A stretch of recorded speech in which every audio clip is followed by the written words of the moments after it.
Tonight's crime alert. A local mother is charged with shooting and killing a man who was found hiding under her child's bed early yesterday morning. WREG's Caitlin Barker is live in the neighborhood where the shooting took place with the latest on what happened. Caitlin?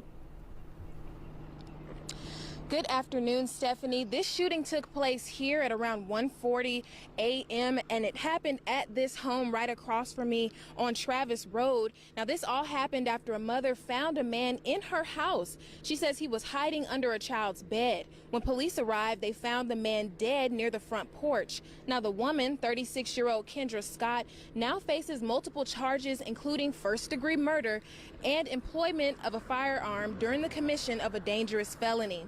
The man who was shot has now been identified as Redarius Morton.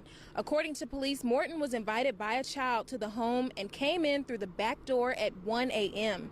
The arrest affidavit says when Kendra Scott came home, she was heard banging on the front door and yelling, "Who's at my house?" Once the child opened the door, Morton was found hiding under the child's bed.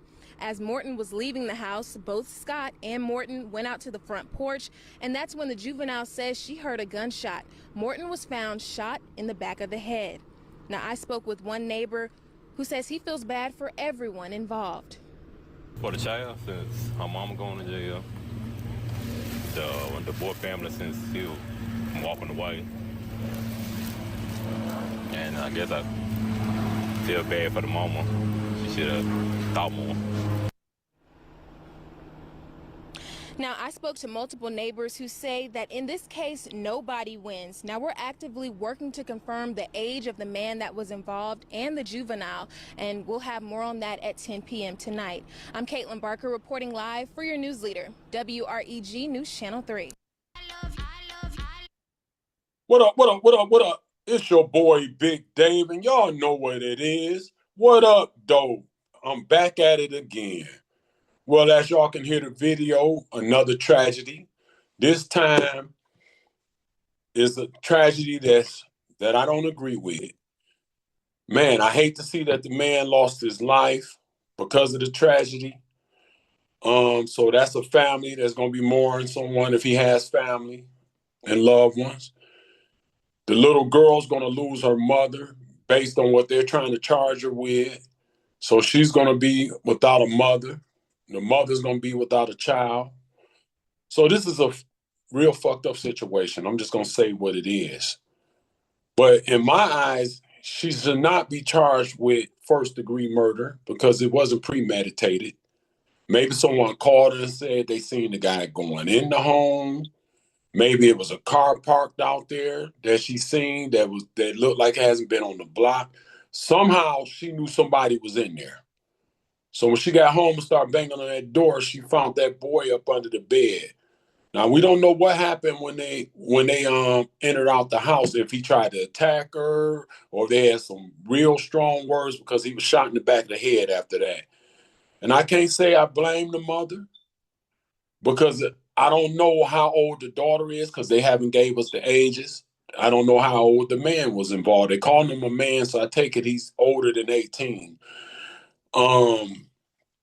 Like I said, it's just a sad situation. And you know what's crazy about that? It's a dangerous situation because when I was a teenager growing up, girls used to sneak me in their home all the time, and I was a big boy at, 16, 17 years old, I'm already 6'5", but, I was a youngster then, football player, you did.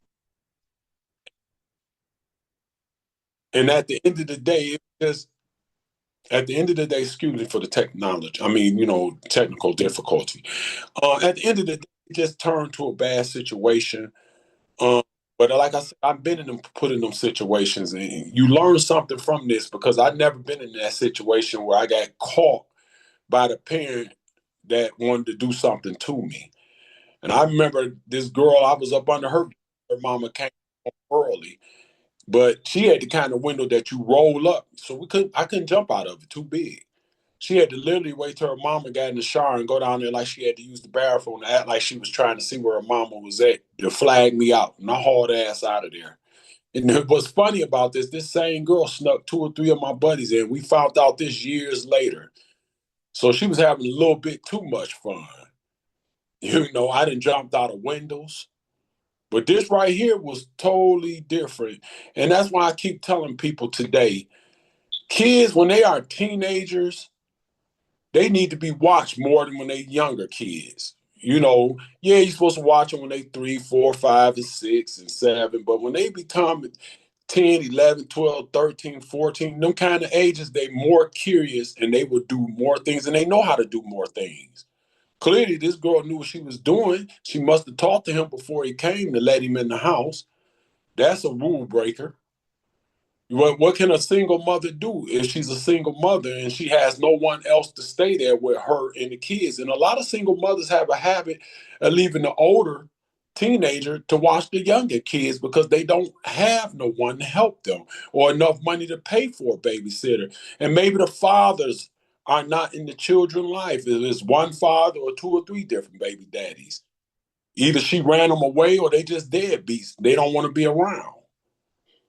So, that's a sad situation for any mother and child to be in because now this child is going to get took to a foster home unless some relatives can take her until the mama comes home. Now the mama's facing whatever state she's in, she's facing a big thing because they trying to charge her with first-degree murder, premeditated murder at that. And she didn't have time to think about it. So she didn't plan this. This was out of rage. She was angry. She couldn't believe what she seen. Maybe this guy was older than what we think he is because they haven't released the age. So all we have to do is just wait and see what happened. I'm paying attention to social media and news outlets to see if this story pops back up, and I'll come back in and let y'all know what I know. But at the end of the day, y'all make sure y'all subscribe, like, and I got a lot of content coming. I ain't been around in a while. A lot of other things going on, but it's about to start popping like it's supposed to. The special quote for today is, y'all make sure parents, if you have to leave your children alone, you get cameras set up and get close with the neighbors so you can have somebody watching out for them. So that way you'll get all details and know what's going on when you're not there. Real talk.